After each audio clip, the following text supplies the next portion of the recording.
More than $800 million earmarked for digital equity grants. FCC Chair Rosenworcel wants to relaunch the 5G Fund for Rural America. Illinois awards funding for rural broadband projects.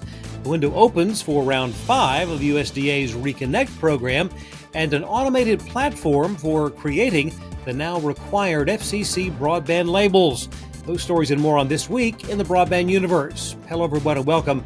I'm Craig Corbin. NTIA has set the release of $811 million through the Digital Equity Capacity Grant Program. Tentative allocations were announced for all 50 states and the 6 territories.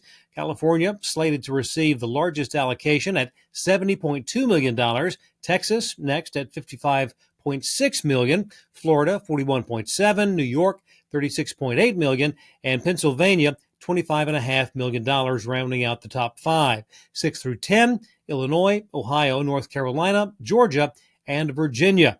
At the other end of the allocation list, American Samoa, Guam, the Northern Mariana Islands, and the U.S. Virgin Islands, all slated to receive $2.1 million. Covered populations include aging individuals, veterans, members of racial or ethnic minorities, rural residents, as well as individuals with disabilities or language barriers. The $800 million, the first tranche of the Digital Equity Program, which has a total budget of $1.44 billion. Of note, funding is not automatic. States must apply prior to May 28th. FCC Chairwoman Jessica Rosenworcel calling for a relaunch of the 5G Fund for Rural America.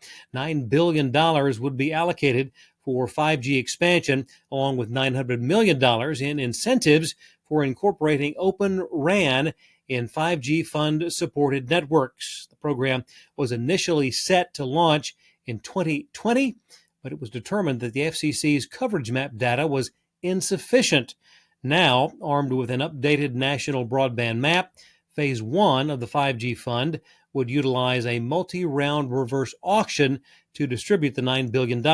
There would also be a tribal reserve budget set aside to support tribal communities. Applications are being accepted for round 5 of the Reconnect program. $700 million in funding will cover portions of high-speed broadband deployments in unserved rural areas. USDA has extended the original deadline of April 22nd. It's now May the 21st.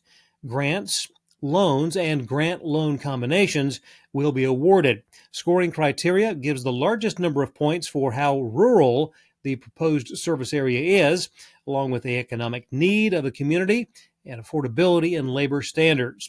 A new category also has been added: most unserved locations per square mile. Word this week of a solution to the headache of the FCC's new label compliance requirements. It's called the Broadband Label Genie.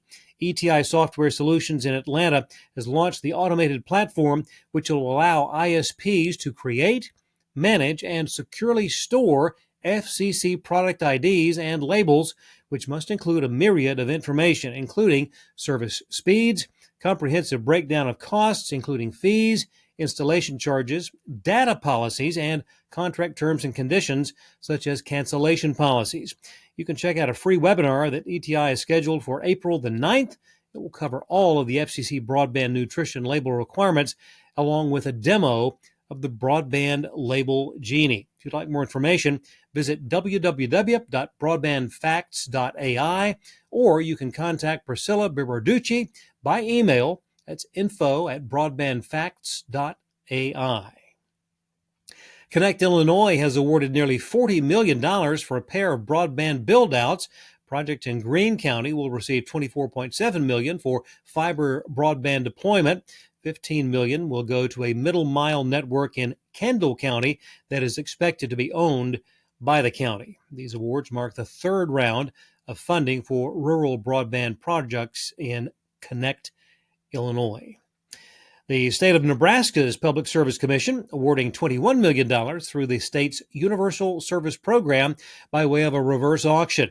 The 4 providers winning awards: Pinpoint, Mid-States, Hamilton Consortium, and Great Plains Communications.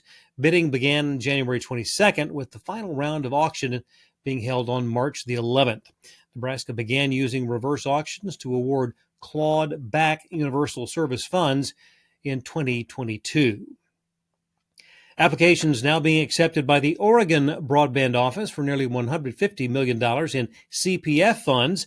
The Broadband Deployment Program requires all broadband infrastructure deployments to provide at least 100 megabits per second symmetrical service to locations in the state that are unserved or underserved. Applicants have until 5 p.m. Pacific time on April 25th to submit their applications. Mergers and acquisitions in the media and telecom sectors reached a 13-month low in February of this year. That from S&P Global Market Intelligence. The 96 M&A transactions were the lowest since January of 2023, when there were 142 deals with an aggregate value of $65.7 million. The largest transaction during this February, BuzzFeed Media Enterprises completing the sale of its Complex Networks business to Commerce Media Holdings for $114 million.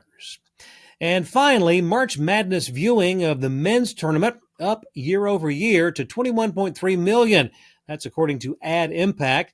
Day one viewing peaked at exactly 8:54 p.m. Eastern on day one of the tournament. Streaming viewership increased from 29.3% of all viewers last year to 39.5% this year. 36% of March Madness viewers watch both the men's and women's tournaments. Yes, 64% likely to pay attention to ads. But for me, commercial breaks are the cue to flip between CBS, TNT, True TV, and TBS. Just gotta love it. Well, thanks for watching. We'll see you next time on This Week in the Broadband Universe.